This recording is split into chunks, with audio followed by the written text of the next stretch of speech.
सोचिए, अगर कोई कहे कि एक रेगिस्तान को बिना किसी मशीन, बिना करोड़ों रुपए खर्च किए, सिर्फ एक जीव के सहारे हरे भरे स्वर्ग में बदला जा सकता है, तो क्या आप यकीन करेंगे? सुनने में अविश्वसनीय लगता है, लेकिन यह बिल्कुल सच्ची कहानी है। एक ऐसी जगह की जहां इंसानों ने एक समय पर जिस जीव को लगभग खत्म कर दिया था, वही जीव आज धरती को फिर से जिंदा कर रहा है। आज की ये कहानी है जैनोस बायोस्फीयर रिजर्व की, जो मेक्सिको के चिहुआहुआ रेगिस्तान का हिस्सा है। 100 साल पहले यह इलाका रेगिस्तान नहीं था, बल्कि हरियाली से भरा विशाल घास का मैदान था। यहाँ हजारों की संख्या में अमेरिकी बाइसन यानी जंगली भैंसे आजादी से घूमते थे। लेकिन जब इंसान ने खेतीबाड़ी और पशुपालन के लिए जमीन साफ करनी शुरू की, जंगल और घास दोनों मिटते चले गए। बचे हुए बाइसन का शिकार कर लिया गया। नतीजा यह हुआ कि जो जमीन कभी जीवन से भरी थी, वो धीरे धीरे सूखने लगी, सख्त होने लगी। बारिश का पानी जमीन के अंदर जाने के बजाय बहकर मिट्टी को भी बहा ले जाता।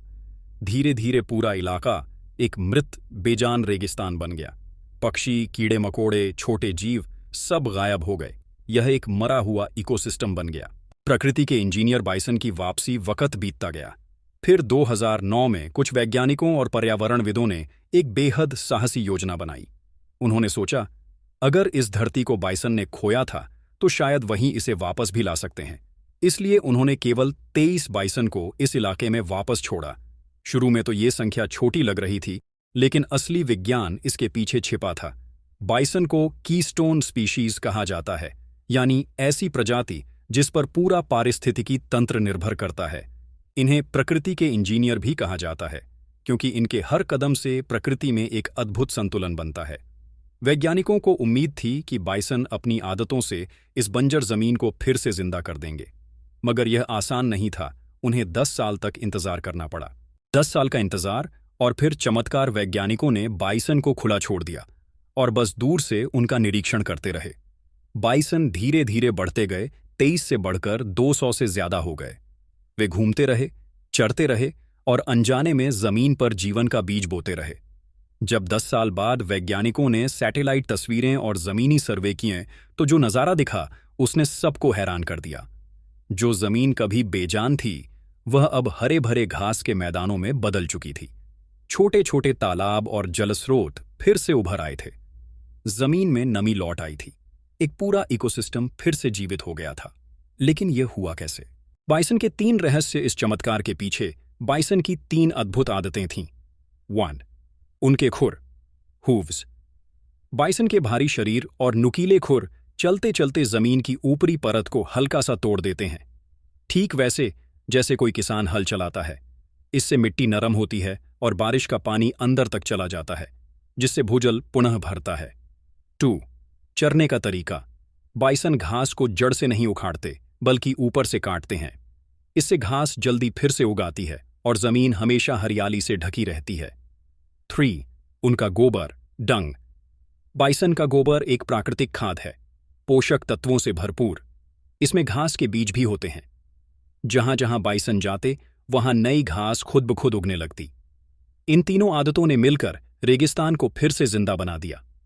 जब घास लौटी तो पानी लौटा, और जब पानी लौटा तो पक्षी, कीड़े और जानवर सब वापस आ गए। भारत से जुड़ा सबक। अब सवाल उठता है, मेक्सिको की इस कहानी का भारत से क्या संबंध है? इस कहानी में छिपा है एक बड़ा सबक, कीस्टोन स्पीशीज की अहमियत। भारत में भी ऐसी कई प्रजातियां हैं जिन पर पूरा पारिस्थितिकी तंत्र निर्भर करता है। सबसे बड़ा उदाहरण है बाघ, टाइगर। जब हम कहते हैं सेव द टाइगर, तो हम सिर्फ एक जानवर को नहीं बचा रहे होते। बाघ को बचाने के लिए हमें पूरा जंगल, वहां के हिरण, नदियां और घास के मैदान सबको सुरक्षित रखना पड़ता है। यानी बाघ को बचाते बचाते पूरा जंगल बच जाता है। इसीलिए बाघ भी एक कीस्टोन स्पीशीज है। इसी तरह गिद्ध, वल्चर भी एक जरूरी जीव हैं। वे मरे हुए जानवरों को खाकर प्रकृति को साफ रखते हैं। जब गिद्धों की संख्या घटने लगी तो बीमारी फैलने लगी, क्योंकि प्रकृति का संतुलन बिगड़ गया। और एक और जीव, ग्रेट इंडियन बस्टर्ड, यानी भारत का महान तीतर, जो हमारे घास के मैदानों पर निर्भर है। लेकिन इन मैदानों के खत्म होने से यह पक्षी भी लुप्त होने की कगार पर है। मेक्सिको के बाइसन का प्रयोग हमें सिखाता है कि अगर हम इस पक्षी को बचाना चाहते हैं, तो हमें उसके घर यानी घास के मैदानों को बचाना होगा। शायद हमें भी प्रकृति के अपने इंजीनियरों पर भरोसा करना चाहिए। प्रकृति का सबसे बड़ा सबक जैनोस की यह कहानी सिर्फ बाइसन या घास की नहीं है, यह प्रकृति की ताकत का प्रमाण है। यह बताती है कि अगर इंसान थोड़ी जगह छोड़े तो प्रकृति खुद अपने घाव भर सकती है। हमें बस उसे मौका देना होता है। आज दुनिया के कई हिस्सों में रीवाइल्डिंग नाम की प्रक्रिया शुरू हो चुकी है, यानी किसी जगह को उसके असली जंगली रूप में वापस लाना। बाइसन की कहानी इसी का सबसे सुंदर उदाहरण है। उन्होंने साबित कर दिया कि अगर सही प्रजाति को वापस लाया जाए तो मरी हुई धरती भी फिर से जीवन पा सकती है।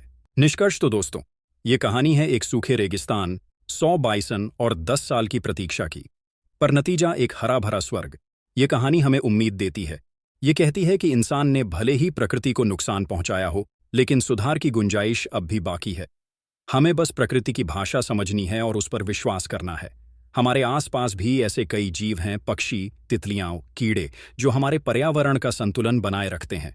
अगर हम उन्हें बचाएंगे तो पृथ्वी खुद हमारी रक्षा करेगी। तो अगली बार जब आप एक छोटा जीव देखें तो याद रखिए, शायद वही हमारे भविष्य का सबसे बड़ा रक्षक हो। आपको वीडियो अच्छा लगे तो वीडियो को लाइक करना ना भूलें और हमारे चैनल आनंद एजुकेशन 2.0 को सब्सक्राइब करना ना भूलें।